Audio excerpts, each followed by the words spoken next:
Next page पे हम आ गए हैं, पेज नंबर 212। तो ओशंस क्या हैं? कॉन्टिनेंट्स के बारे में हमने पढ़ लिया, अब ओशंस के आ गए हैं। ओशंस यानी समुद्र। देयर आर 5 ओशंस, 5 महासागर हैं, और they are the Pacific Ocean, Atlantic Ocean, the Indian Ocean and Arctic Ocean and Arctic. अब ये 5 ओशंस हैं। ओशन का मतलब महासागर।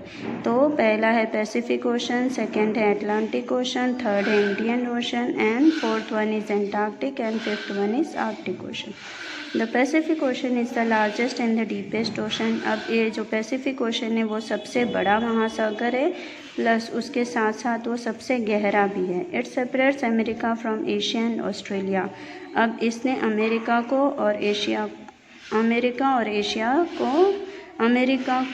और ऑस्ट्रेलिया को, एशिया में से दोनों को विभाजित कर दिया, यानी डिवाइड कर दिया है। The Arctic ocean is the smallest. अब सबसे छोटा जो है वो आर्कटिक ओशन है। ओके, सबसे बड़ा अपना पैसिफिक ओशन है, सबसे छोटा Arctic ocean. The Atlantic ocean is the second largest ocean. अब सेकेंड नंबर पे मतलब सबसे बड़ा जो हो गया वो पैसिफिक है, सेकेंड नंबर पे आ जाता है Atlantic. Which separates north and south America. अब इसने क्या किया, ये इतना बड़ा है कि इसने 2 भागों में अमेरिका को बांटा है, जैसे कि नॉर्थ और साउथ में। And from Europe and Africa, Europe और अफ्रीका में से साउथ अमेरिका और नॉर्थ अमेरिका में उसने उसको विभाजित कर दिया, यानी डिवाइड किया है। अब the shape of the earth. अब अपनी पृथ्वी का आकार कैसा है? The earth is spherical in shape. Long ago it was believed that the earth was flat. अब अर्थ जो है वो स्फेरिकल यानी गोलाकार है शेप में। Long ago it was believed that the earth was flat. बहुत सालों पहले ऐसा माना जाता था कि जो पृथ्वी है पूरी फ्लैट है। फ्लैट माने चपटी। People believe that if we travel to the edges we would fall off. लोग ऐसा मानते थे कि अगर हम इसके किनारे किनारे से चलेंगे तो हम गिर जाएंगे। However, explorers like Ferdinand Magellan and astronomers like Copernicus proved that the earth was not flat. अब जिस तरह से फर्डिनेंड एक्सप्लोरर्स यानी जिन्होंने आविष्कार किया, उनमें से एक थे फर्डिनेंड मैगेलन और एस्ट्रोनॉमर्स, और भी बहुत सारे ऐसे वैज्ञानिक जिन्होंने ये निष्कर्ष निकाला था कि Copernicus prove that the earth was not flat. इन लोगों ने सब ने मिलकर ये प्रूव किया कि पृथ्वी जो है वो फ्लैट नहीं है। Photographs from space and satellite images have also proved that the earth is spherical in shape. इसके अलावा जितने भी फोटोग्राफ्स थे सैटेलाइट के और स्पेस के, वो सब चीज़ों को मिलाकर ये प्रूव हो गया कि जो अपना अर्थ है वो स्फेरिकल है, यानी गोल है शेप में। Now come to the globe. अब ग्लोब क्या है? A globe is a round model of the earth. It represents the earth in a simple and accurate way. Globe क्या है? अपनी पृथ्वी को दर्शाने का एक माध्यम है। It represents the earth in a simple and accurate way. अब अपनी पृथ्वी कैसी है वो सिंपल तरीके से या सही तरीके से हमको बताता है या दर्शाता है। It not only shows the shape, size and location of the continents and water bodies but also helps us to understand the Earth's movement on its axis and around the sun.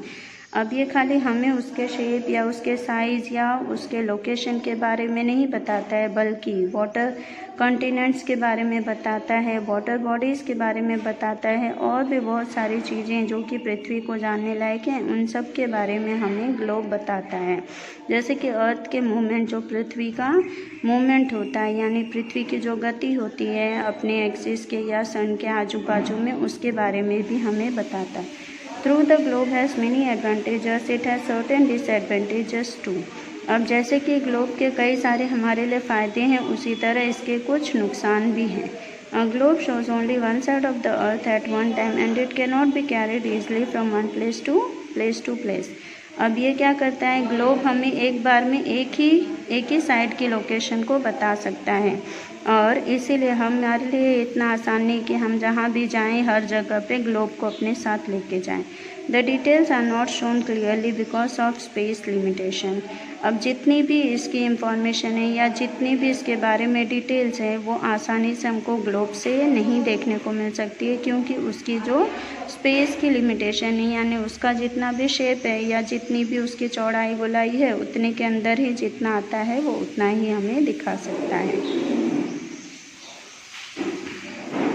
अब है map. Map क्या होता है? Word map is derive from the Latin word मैपो।